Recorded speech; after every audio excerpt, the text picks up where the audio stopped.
Hey everybody, Steve here in Palm Springs, and I just tried this rice milk. Have any of you tried rice milk? It's actually really good. To me, it tastes just like regular milk, cow's milk. Now, I think it was last year that I tried for the first time almond milk and soy milk, oat milk, even milk made with peas, and they were all pretty good. Almond milk also tasted, to me, just like regular milk, and I thought, this is fantastic. I can start drinking almond milk instead of regular cow's milk, which, from most things that I've heard, plant-based milk is probably healthier for you in a lot of ways, maybe not in some ways, but in other ways. Especially if you're trying to go vegan or vegetarian, it seems like plant-based milk would be a really good alternative, but for me, it just hasn't worked out so well because I realized after I was drinking almond milk for a couple of weeks, all of a sudden it finally dawned on me, because of my kidney stones, I'm not supposed to have any nuts of any kind. Nuts are very high in oxalate, and I get the calcium oxalate kidney stones. So if you're prone to getting kidney stones, apparently nuts are one of the main things you have to avoid. Unfortunately, those are also one of the main staples of a vegetarian or vegan diet. So it makes it difficult to be a vegan if you can't eat nuts for whatever reason. I suppose if you're allergic to nuts, you'd have the same issue. So I stopped drinking almond milk. I tried oat milk. As I mentioned on this channel before, oats for some reason give me really, really bad heartburn and acid reflux. So I can't drink almond milk, can't drink oat milk. The pea milk really didn't taste all that great. Of all of the plant-based milks, that one tasted the least like milk and just wasn't very tasty. Not something I could really drink on a regular basis. Soy milk also is high in oxalates, so that's off the table for me. So none of the plant-based milks will actually work for me. So then I thought, well, let me try rice milk. It doesn't seem as popular as the other milks, and even in the section of the store with all the different plant-based milks, the rice milk had the smallest section. But I tried it, and it was really fantastic. I tried this, I guess it's Dream rice milk, and it tasted fantastic, and I was really excited about this. And then I looked at the ingredients. Put on my glasses for this. So the ingredients say rice milk, filtered water, hydrolyzed rice, contains less than 2% of safflower oil and or canola oil and or sunflower oil. Also has tricalcium phosphate, sea salt, vitamin A, palmitate, vitamin D2, something else that I can't pronounce at all, vitamin B12, and something else I can't pronounce. So rice milk, I guess one of the reasons it tastes so good is because it has a lot of oil in it. Safflower oil, canola oil, and sunflower oil. Well, I looked up all these oils, and they're not really supposed to be all that great for you. And total fat is 2.5 grams. So there's quite a bit of fat in this. Now compared to non-fat milk, now it does say that it has 0 saturated fat and 0 trans fat. It has 12 grams of sugar. I'm not so worried about the sugar at this point, but I'm trying to get away from oils other than olive oil, which is supposed to be very good for you. So I'm trying to avoid all other oils, and this one's not loaded with oil, but it's got 3 different types of oils. So when I compare it to fat-free milk, fat-free cow's milk, the ingredients say fat-free milk contains less than 1% of lactose enzyme. Now I also get the lactose-free. And the reason I do this, I've mentioned in other videos, is because this lasts for a month or two, where regular fat-free milk without the lactose-free, non-fat milk that does have lactose, usually lasts less than a week before it spoils. So we just discovered years ago that this lasts so much longer, and it tastes exactly the same. Ingredients are fat-free milk, contains less than 1% of lactose enzyme, vitamin A, palmitate, vitamin D. So that's all that's in this, and there's 0 grams of fat. 0 saturated fat, 0 trans fat. I think it has a little bit more sodium than the other milk, 130 milligrams of sodium. And again, 12 grams of sugar, so the same as the rice milk. Plus it's got, vitamin D, calcium, iron, potassium, vitamin A. I think the rice milk has pretty much the same. It has vitamin D, calcium, iron, potassium, vitamin A, vitamin B12, phosphorus. So it actually has a few extra ingredients, I think, than the fat-free milk. But overall, it actually seems like the fat-free milk would be healthier than the plant-based milk with all of the extra oils that they've added. So I thought I would make this video today and ask all of you watching, in case any of you are doctors or nutritionists or vegetarians or vegans and you happen to know more than I do about these, which one you think would be the healthiest. Just looking at the ingredients, it appears that the fat-free cow's milk, regular cow's milk, would actually be healthier than the plant-based milk. Now, I could be wrong, and I'm sure everyone's going to have their own biases, and I'm not really trying to be a strict vegan.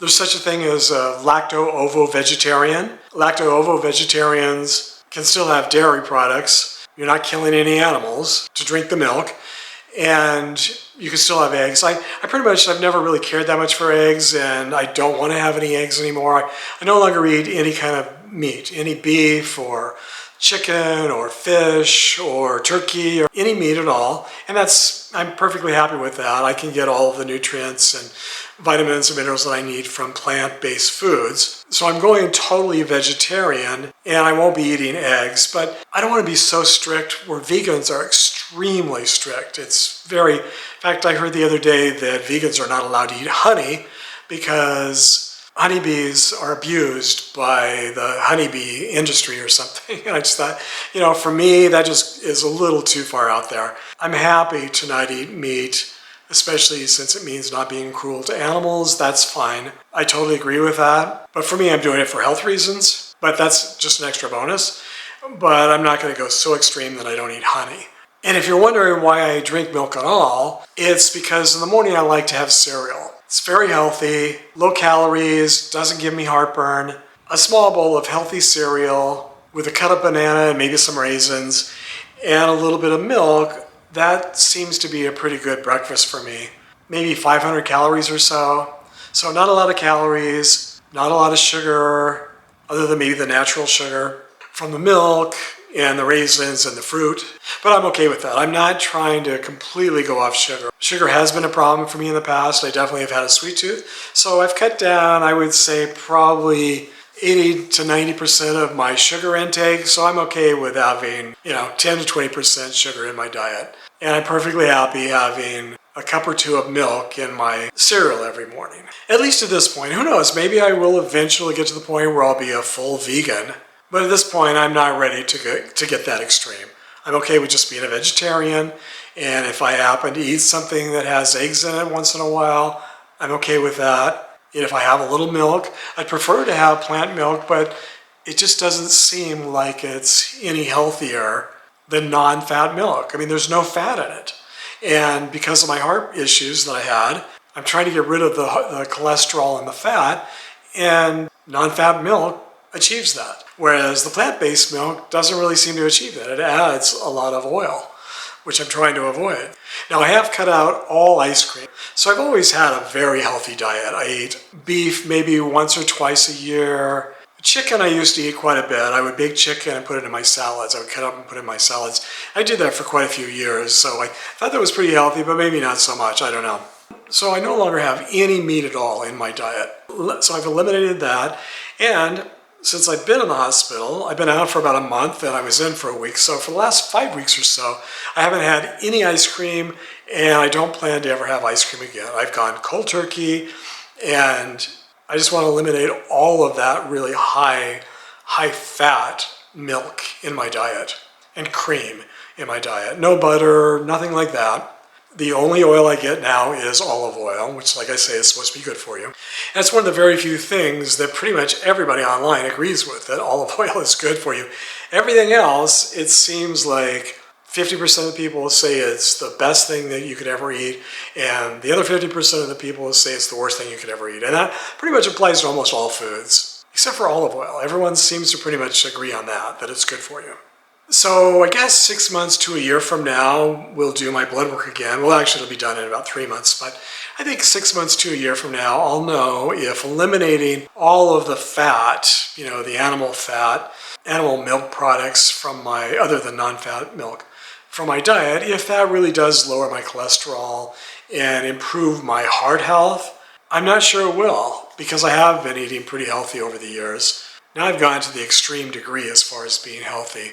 As far as what I eat, it's pretty much just all vegetables, fruit, some pastas, some rice, some grains, lots of legumes, beans, lentils, things like that. So I'm extremely healthy now, and I've eliminated all the fat and all of the so-called bad stuff. So we'll see if it makes any difference. It might not, as far as my cholesterol goes, because I still do have high cholesterol. Or at least I did the last time I checked before all of this happened. I might just happen to be someone whose cholesterol is high no matter what I eat, just because of my genes, heredity. I'll give it 6 months to a year and see. But even after a year, if I find that my diet hasn't changed my cholesterol, I think I'll probably still stick with this diet because it's a diet I like. I love vegetables. I can just eat vegetables all day long and be perfectly happy with that. And I love pasta, either with just olive oil. Yesterday I had some pasta with broccoli and olive oil. And I did use a little bit of Parmesan cheese. Now Parmesan, it's just the old-fashioned in the little green container. It has almost no fat, almost nothing in it. It's just, so it is cheese, but it's like probably the lowest amount of fat of any cheese you can eat, I believe. And, I put a couple of tablespoons on the pasta. I probably could go without that. I probably could eliminate the cheese at some point if I want to, but I'm not sure I need to. And again, I'm trying not to be too extreme. I want to be able to maintain this diet for the rest of my life and actually still enjoy it. I really do love Parmesan. And I think the dried Parmesan that you buy in the container, I think it has a lot less fat and to me it tastes a lot better than fresh Parmesan. Fresh Parmesan I think has a lot more fat and doesn't really have much of a taste at all. I think the dried Parmesan just has a much stronger taste, so I don't need as much, on my pasta. I've been addicted to ice cream my entire life, but after this procedure, I never want to go through anything like this again. So if I can help that at all with what I eat, then I'm perfectly happy to give up ice cream and never touch an ice cream again as long as I live. I mean, I've been enjoying ice cream for 70 years. I think that's enough. I think I've had my fill. I can leave some for other people. I've been hogging up all the ice cream of the world, so it's time to share with others, I guess. So I'm curious, have any of you tried rice milk, and do you like it as much as I do? Even though I've discovered I really can't drink it now? Or any of the other plant-based milks? Maybe there's no such thing as healthy milk, plant-based or cow's milk? I really don't know. Maybe some of you will know and will share with us. It's always interesting, and a lot of your comments have been very helpful, especially with nutrition and things having to do with health. So I'll look forward to reading your comments. So thanks for watching as always, and I'll hope to see you all next time.